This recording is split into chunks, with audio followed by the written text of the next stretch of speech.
J'ai une question pour toi dans cette vidéo. Pourquoi t'as pas plus de VSL rentables qui tournent en ads au moment où tu écoutes cette vidéo?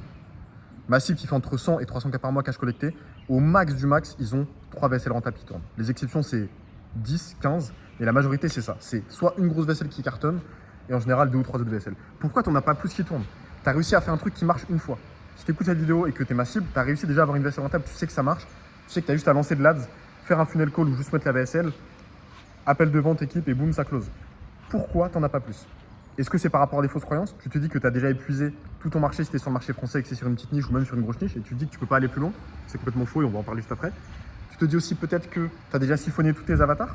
Ou alors tu te dis peut-être que ça vaut pas le coup d'avoir une autre VSL. Il n'y a pas forcément la place à créer une autre VSL alors que c'est complètement faux. Tu peux avoir 40, 50, 60 angles différents et donc 50, 40 potentiels VSL, mais il faut aligner le budget derrière. C'est qu'une question de budget et de capacité de ce réseau.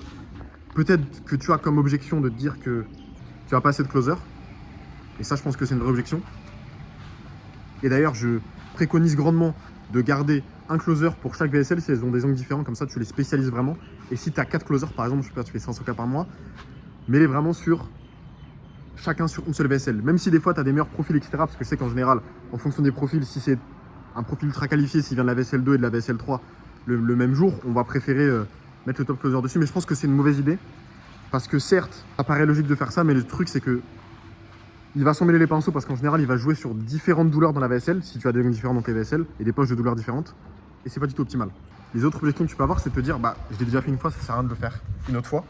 C'est une grosse bêtise. Il y a plein de dirigeants que j'ai accompagnés qui avaient par exemple 2 ou 3 VSL.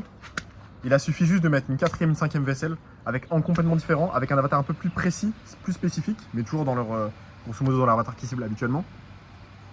Et ça fait juste plus d'argent, à condition d'avoir les reins solidaires en termes de ressources humaines et de budget pub.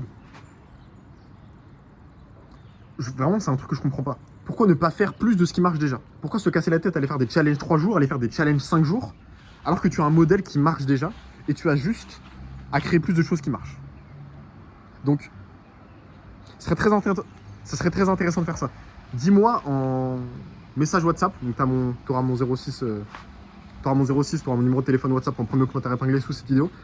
Explique-moi pourquoi tu mets pas plus de VSL en place. Pourquoi tu l'as pas dupliqué? Pourquoi tu mets pas des VSL études de cas en place? Tu as forcément plus de 50, 70 excellentes études de cas, réussite client, témoignage. Pourquoi tu les prends pas? Une après-midi, tu fais une VSL avec eux où tu leur expliques comment faire, tu fais un SOP et boum, ils te pondent des VSL et t'envoies juste le budget et tu mets juste un closer dessus. Dis-moi sur WhatsApp pourquoi tu le fais pas. À part le budget pub, pas assez de trésor, peur d'avoir une équipe trop grosse en niveau closing et trop de stress à gérer ou que le sales rep il sait pas gérer ça et du coup tu aurais besoin d'un sales rep qui a plus de compétences, peut-être. Mais à part ça, je vois pas. Le seul truc que je vois, c'est que tu as tellement été marketé sur un véhicule où on te dit qu'il faut passer au live, au webi, au challenge 3 jours, au challenge 5 jours, alors que ça existe depuis 2018, 2017, 2015, etc. Challenge 3 jours, pareil. On t'a tellement fait de propagande par rapport à ça que je vois trop d'entrepreneurs qui aiment bien avoir une liberté, passer du temps avec leur famille, etc. et qui passent leur week-end à faire ça alors qu'ils pourraient juste dupliquer les VSL. Et certes, ça convertirait pas aussi bien parce qu'on sait qu'en live, ça convertit beaucoup plus. Mais à la fin de la journée, tu préfères quoi? Tu préfères avoir 10, 15 VSL sur Facebook Ads, Google Ads, YouTube Ads qui tournent, qui sont rentables et tu mets des closers dessus, spécifiques à chaque fois. Ça fait du bon CA, des bonnes ventes. Ou tu préfères juste avoir 1 à 3 VSL rentables qui tournent, ce que tu as déjà, et te casser la tête à faire des challenges 3 jours, à faire des challenges 5 jours,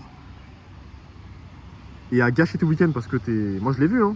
Je l'ai vu avec des anciens associés, je l'ai vu avec des amis, je l'ai vu avec des dirigeants que j'accompagne et des dirigeants que j'accompagne pas dans mon réseau. C'est bien le webi, hein. Ça convertit bien, c'est bien les challenges 3 jours, 5 jours. Mais un challenge 5 jours, 3 jours, en termes d'opérationnel, faire venir les gens pour les témoignages, avoir les inscrits, faire les ads, tourner les ads, faire venir les gens, parce que le taux de présence c'est la data la plus importante, le KPI. C'est beaucoup de stress. Et je sais pas forcément si c'est ce que tu veux. Lancer juste plus de VSL. Enfin, je sais pas. Aux États-Unis, ils font des VSL pour vendre des maisons, des paquebots, des yachts, ce que tu veux. Pour tout et n'importe quoi, pour vendre des services.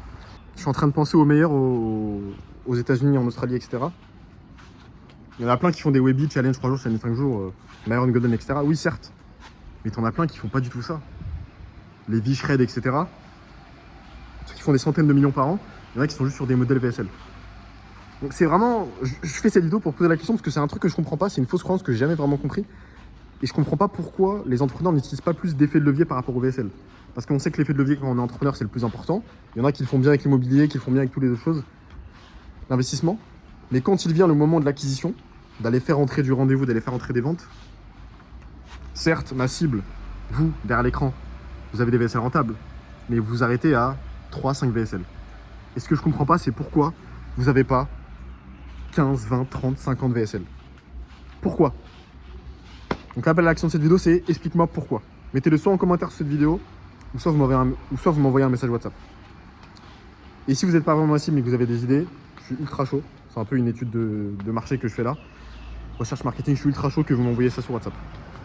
Cliquez sur cette vidéo pour voir une nouvelle vidéo. Ciao.